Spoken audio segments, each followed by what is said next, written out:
بسم الله والصلاة والسلام على رسول الله وعلى أهله وصحبه ومن والاه وبعد. Adọ́pẹ́ fún Allah subhanahu wa ta'ala. Alhamdulillah.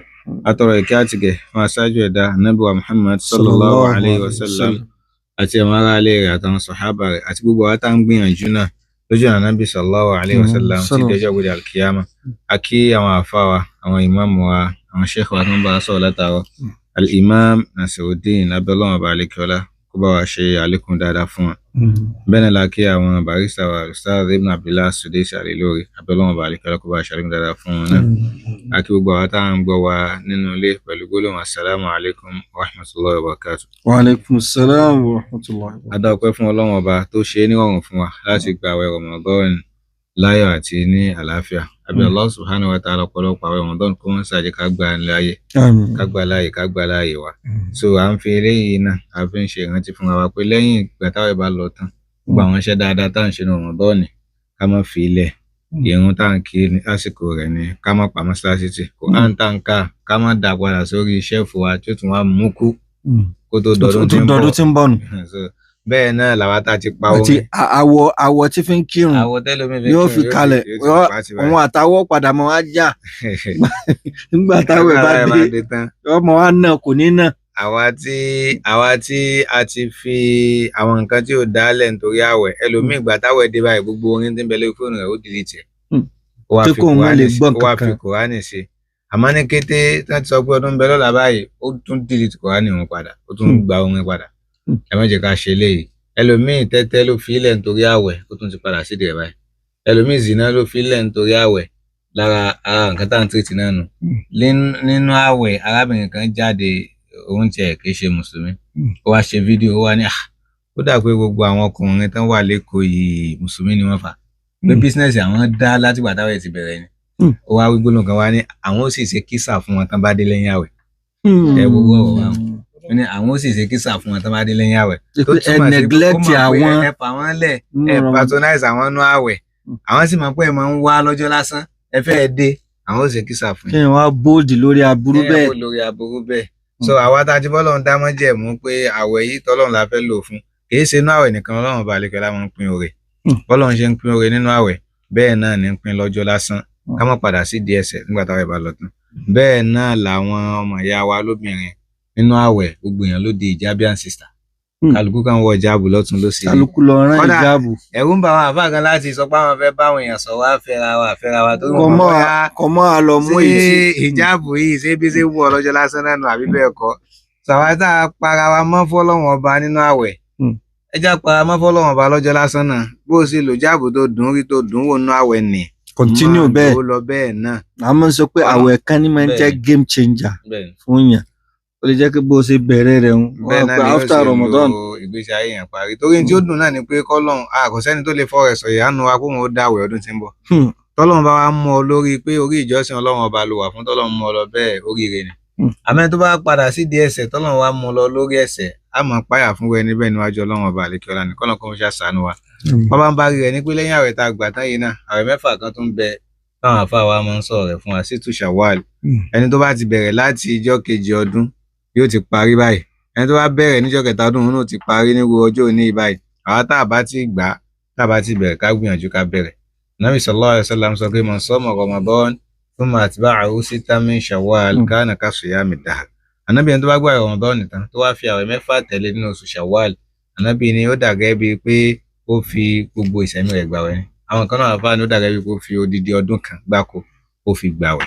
So èyí tó bá wù kó jẹ́ ń bẹ́ẹ̀ àti ládàá ìṣẹ̀mí yàn àti ládàá ọdún kan kìí ṣe tó ṣe fojú rí náà. Sábẹ́ lọ́wọ́ bá àlékiọlá kó mọ́ ṣàṣà àlékún dáadáa fún wa.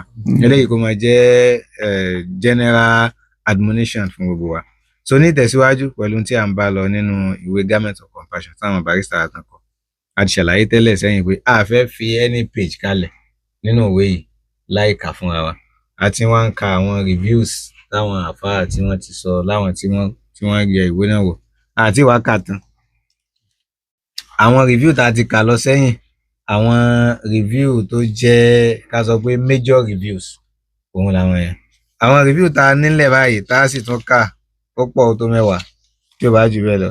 So minor reviews àwọn èyí tó jẹ́ pé àwọn èèyàn náà lọ́lọ́kan ọ̀jọ̀kan láwọn àáfàá láwọn táwọn náà jẹ́ experts nínú ọ̀rọ̀ tó jọmọ́ ọ̀rọ̀ marriage àtọ̀rọ̀ intimacy táwọn náà àwọn tán kọ àwọn review yìí tán sọ̀rọ̀ nípa ìwé yìí àwọn náà jẹ́ àwọn tó jọ wípé àwọn náà ti kọ̀wé nípa marriage àbọ̀n ti kọ̀wé nípa intimacy àbọ̀n ti kọ̀wé nípa ọ̀rọ̀ ìbálòpọ̀ láàrin ọkọ àti ìyàwó bẹ́ẹ̀ náà làwọn tí wọ́n jọ wípé wọ́n ní experience nínú marital counseling táwọn náà wọ́n bá wọn ọkùnrin sọ̀rọ̀ tí wọ́n bá wọn obìnrin sọ̀rọ̀ tí wọ́n bá wọn tí wọ́n wà nílé ọkọ sọ̀rọ̀ wípé báyìí la ṣe báyìí la ṣe ọ̀nà báyìí la gbé gbà tí ìdílé wa tó fi jẹ́ ìdílé aláyọ̀ abẹ́lẹ́wọ̀n bá lẹ́kíọ́lá kó bá san ogun ẹlẹ́sàn.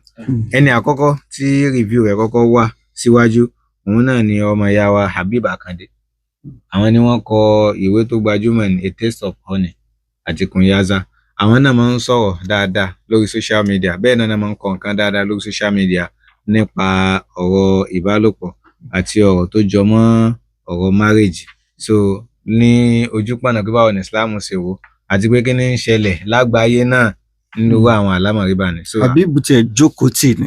àwọn jókòó tì ní táwọn ṣe full time nù intensive time gbogbo àwọn èèyàn. nínú àwọn èèyàn tèmi náà kẹ́kọ̀ọ́ lọ́dọ̀ rẹ̀ dáadáa afa Habib yìí jẹ́ Yorùbá ni o but fẹ́dà pé British born Nigerian. gbogbo àwọn èèyàn náà máa ń jókòó tí wọn from across the world àwọn Brazilian South African South American tó jẹ́ pé lọ́kùnrin lóbìnrin tán kẹ́kọ̀ọ́ nípa ọ̀rọ̀ nìka ọ̀rọ̀ ìbálòpọ̀ kálukú sì ń ṣàǹfààní.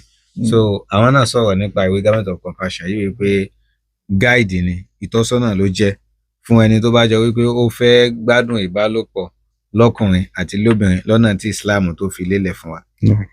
gẹ́gẹ́ bá fà ṣe jẹ́ ni tó jẹ́ pé àwọn náà máa ń ṣe ọ̀pọ̀lọpọ̀ research kó tó di pé àwọn náà ò lè kọ̀ nǹkan kan àwọn náà láwọn fóun tẹ̀ jẹ́ pé ìwé iṣẹ́ ìwé tó jẹ́ wípé wọ́n farabalẹ̀ research gbogbo ohun tí wọ́n kọ níbẹ̀ ni gbogbo àwọn àyá Kùránì tán mú wá ló bá ohun tí wọ́n fẹ́ lò ó fún ló bá mu gbogbo àwọn hadith tí wọ́n kó wá ló bá ohun tí wọ́n fẹ́ lò fún gbogbo àmì bẹ̀rẹ̀ pé ẹlòmíì o yóò ṣàfẹ́ kọ pé ìwé tèmi náà kọ ìmọ̀ ṣàfẹ́ àyá Kùránì sí yóò ṣàwá wá bí ó ṣe lọ àyà àwọn bẹ̀rẹ̀ tí ó ṣàfi kíbọnú ibì kan pé àwọn lè lọ báyìí náà rárá àwọn àyà yìí nítọ́lọ́ ń sọ kalẹ̀ fún òun náà làwọn barista wa lò fún àwọn àhàdíìsì ní tánàbí sallallahu alaihi wasallam torí rẹ̀ sọ òun náà làwọn barista lò láfi sọ fún wa wípé ìwé yìí kálukú wa náà la lẹ́ǹdì láti ní kọ́pì lọ́wọ́ àwọn Yorùbá ní ìròyìn òtá mojúbà báwa ṣe ara ń rí lórí fúnra wa yìí torí pa wà lórí afẹ́fẹ́ àwọn nǹkan mìíràn ní gbólóhùn kan tá a nílè sọ náà àwọn nǹkan tó kọ kalẹ̀ so àmọ́ tá a bá ti gbé táwa náà ní kọ́pì lọ́wọ́ ara wa tá à ń kà fúnra wa ẹ mọ̀ ó pé àwọn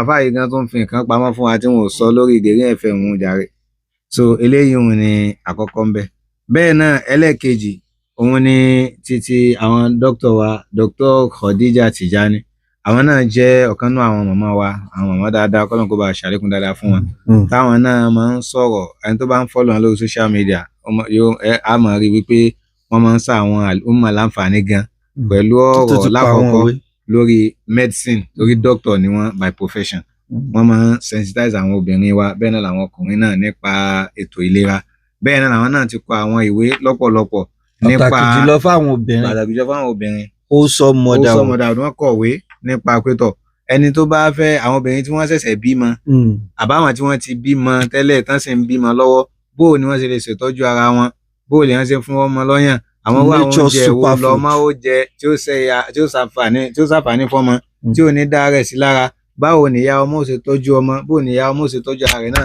bó làwọn ọkọ tán jẹ́ ọkọ fúnbìnrin bó làwọn náà ó ṣe ràn àwọn ìyàwó wọn lọ́wọ́ nígbà tán bá lóyún nígbà tán bá bímọ nígbà tán bá ń bímọ lọ́wọ́ àti lẹ́yìn ìgbà tán bá bímọ tán tọmọ lọ́wọ́.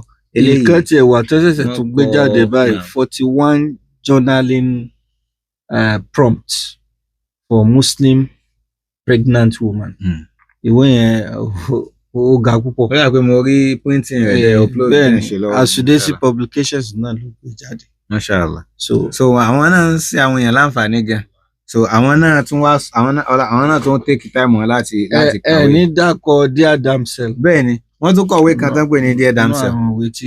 ẹni tá ka review tún à ń padà bọ̀ wá bẹ́ẹ̀. ìwé tán pè ní Dear Damsel yìí wọ́n kọ fún àwọn ọmọ obìnrin mùsùlùmí àtàyèbùn gan àwọn tí ì ṣe mùsùlùmí gan lóbìnrin tó jẹ́ wípé wọ́n ṣẹ̀ṣẹ̀ ń dàgbà bọ̀ láwọn tó yẹ kí wọ́n ṣẹ̀ṣẹ̀ ń wọ puberty stage lọ àwọn náà ti fẹ́ bàlágà. àwọn nǹkan tó yẹ kán mọ̀. báwo ni wọ́n ṣe máa ṣètọ́jú ara wọn kí làwọn nǹkan tán gbọ́dọ̀ mọ̀, báwo lèèyàn ṣe máa ń relate pẹ̀lú ọkùnrin, báwo ni o sì gbọ́dọ̀ relate pẹ̀lú ọkùnrin, àwọn ẹ̀kọ́ wo lobìnrin gbọ́dọ̀ mọ̀ nípa ara rẹ̀ nígbà tó jẹ́ wípé tọ̀ táìmù ìgbà tóbìnrin ń bàlágà lọ nì changes tó pọ̀ ní mọ̀dé sára rẹ̀. ká má lọ kọ́ńbò mi. yóò ní sí wá sára rẹ̀ tó jẹ́ wípé wọn ò ní lọ kọ́ńbò mi àbí yóò lọ kọlu tí ó yẹ kó kọlù tí ó fi wá jọ pé trajectory life rẹ̀ yóò wá change all of a sudden tó jẹ́ pé ọmọ táwọn obìnrin rò pé àwọn ọmọ yìí bright gan yóò di doctor lọ́la yóò di lawyer lọ́la yóò dà fáà lóbìnrin gbogbo kan wàá yílẹ̀ kan náà kò wá ní bá kankan mọ́ mọ́nú ilé ayé so wọ́n kọ ìwé wọn náà láti fi ṣe àwọn èèyàn láǹfààní. àwọn náà wá sọ wípé èkejì rẹ̀ ní presence àwọn náà ti Abu Imran à ń bọ̀ wá síbi review wọn. so Dr. Khadija Tijani wá sọ pé ìwé yìí o. àbẹ́ka ìbò rẹ̀ jáde ní pọ̀pọ̀ ẹ̀ka ìbò rẹ̀ jáde. wọ́n sọ wípé I thoroughly enjoyed reading this book. It shows the wealth of experience and the extent of research you have put into writing it. This is a taboo topic within the Muslim community, and it takes a lot of courage to bring such conversations to the fore. Intersambina ni pé àwọn gbádùn wéyìn nígbà táwọn kà. Àwọn sì mọ̀ pé n tí ó mú yàn kọ ìwé báyìí èyí ó jókòó láti ka tó pọ̀ kéèyàn tó lè kó nǹkan báyìí jọ. Particularly wọ́n sọ wípé topic tí Ustaz Abdullahi Sudaisi tí wọ́n treat táwọn barista wá treat nínú ìwé yìí topic tó jọ wípé àwọn èèyàn sábà fẹ́ sọnù nínú àlùmọ̀ wáyé ni. Táwọn èèyàn bá ti mú ẹnu lọ bí ọ̀rọ̀ ìbálòpọ̀ láàrin ọkọ àjẹmú ni èwo ni sọ́kùsọ tẹ̀sọ̀ báyìí ní ṣe tọ́lọ́run yín wáyé kẹ́ wá sínú. Àwọn yóò sọ bẹ́ẹ̀ pé kí táwọn afá yín sọ nísìn. Báwọn kan náà ti ń sọ pé àmọ́ wá dà wá yìí akán wá ń sọ̀sọ̀kùsọ ń bẹ̀. Àwa sì ti sọ láì mọ ìgbà pé ìsọkúsọ kọ ò kọ́dà yín tẹ́ sọ pé àwọn sọ̀sọ̀kùsọ kan yín náà máa ń jin gbọ́. Torí kò sẹ́nì kankan tí ò ní sàǹfààní níbẹ̀. ọ̀pọ̀lọpọ̀ ilé ló tiẹ̀ ti bàjẹ́. Àwọn nǹkan láti fẹ́ sọ yìí làwọn obìnrin wa làwọn ọkùnrin wa lọ ń kọ́ lọ́dọ̀ àwọn tí ń wòye ṣe mùsùlùmí táwọn tó ń dá wa lẹ́sẹ̀ tó ń dá wa lálẹ́ síra wọn lọ́rùn. So kí wọ́n lè tàwa ní wá sọ lọ́nà tó dáa tí nǹkan ò sì ní tàtà rẹ̀ bàjẹ́. So kọ́lọ́n kó bá ṣe dáadáa fáwọn barista wa. So wọ́n á ní pé I believe this book will save many marriages on the verge of collapse due to sexual incompatibility. Barakallahu fikum. So bẹ́ẹ̀ náà ni nínú ìgbéyàwó àwọn issue sexual incompatibility wà ọkọ àti ìyàwó ò gbádùn bálòpọ̀ láàrin ara wọn nítorí wípé wọn ò mọra wọn tó. Ọkọ ò mọ ọkùnrin ò mọ bára ọkùnrin ṣe máa ń ṣiṣẹ́ bẹ́ẹ̀ náà lobìnrin náà ò mọ bára obìnrin ṣe máa ń ṣiṣẹ́ bẹ́ẹ̀ náà obìnrin míì kò mọ bí ó ṣe tẹ́ ọkọ lọ́rùn ọkùnrin míì náà kò mọ bí ó ṣe tẹ́ ìyàwó rẹ̀ lọ́rùn. So àwọn nǹkan yìí ni àwọn barista wa discuss nínú ìwé ni Dr. Khadija Tijani náà tọ́ka sí wípé àwọn rí pé nǹkan báyìí wọ́n fọwọ́ kàn wọ́n discuss rẹ̀ tó sì jẹ́ pé lára nǹkan tí a gbọ́dọ̀ mọ̀ nínú àlùmọ̀ yìí ni tí ọ̀pọ̀lọpọ̀ ìdílé ti ń mì báyìí tí òfin ní mímọ̀ torí pé táwọn barista wa tán bá rá àwọn ẹlòmíì tán wá sọ́fíìsì lọ́dọ̀ wọn tán sọ pé ọkọ àti ìyàwó gbọ́ra wọn yé tán bá rojọ́ ẹjọ́ wọn ò ní kò ní sọ̀rọ̀ lọ síbi tọ́rọ̀ lọ sẹ́ẹ̀dì kan máa lọ sáádì ta àwọn máa lọ sọ́nà ẹ̀yẹ ń kọrin bẹ̀ wọn tẹ bá ní kọ́kọ́ jáde tó wá kú ẹ̀yìn àti ìyàwó nìkan pé ó yá sọ̀rọ̀ kí ni tó ṣẹlẹ̀ gangan yóò ní ti bí ni o tẹ bá ní kí ìyàwó náà bọ́ ta kọ́kọ́ wọlé ni ẹ o òṣàtà kan rojọ́ lọ látàárọ̀ ni tó ṣẹlẹ̀ gangan ni pé kíní tá à ń sọ yìí kò tẹ́rùn tó. Kọ́lọ́n kó ṣàánú wa. Kọ́lọ́n kó ṣàánú wa. àwa tá a bá fẹ́ pè sórí ètò láti ilé 09072386975 àbí 08134644877.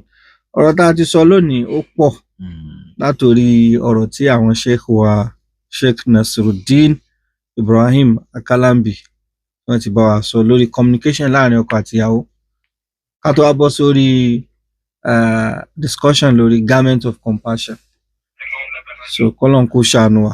Now alaikum salaam wa rahmatullahi wa barakatuh. Wa alaikum salaam wa rahmatullahi wa barakatuh. Naam. Àmín.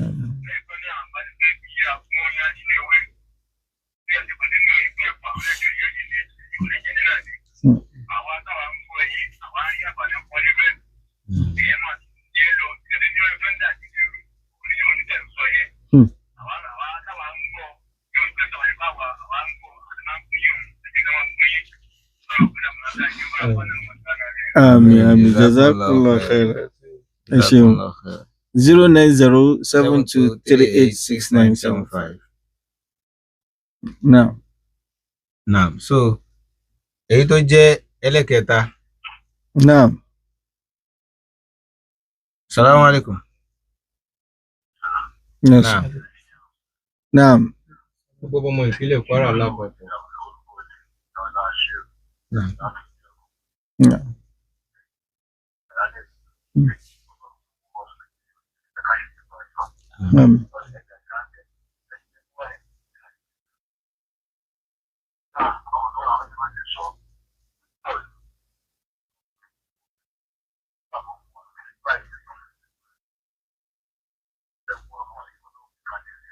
Amen.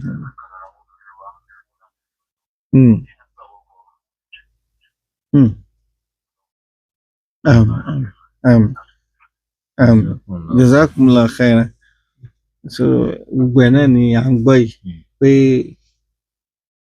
bá a ṣe ń sọ Ọlọ́run ní kó máa ṣàǹfààní fún àwọn tí ń ṣe àǹfààní fún even àwa tá à ń sọ náà àwa náà ń benefit ń bẹ torí pé kò sẹ́ni tí ó perfect àbí Ọlọ́run ọba ẹnu yìí tá à ń sọ lónìí náà kọ́lọ́n jí sí wa láǹfààní láyé àti níjọ́ gbẹ̀ndẹ̀ al-qiyamah. Subhanakallahumma wa bihamdik ashhadu an la ilaha illa anta astaghfiruka wa atubu ilayk.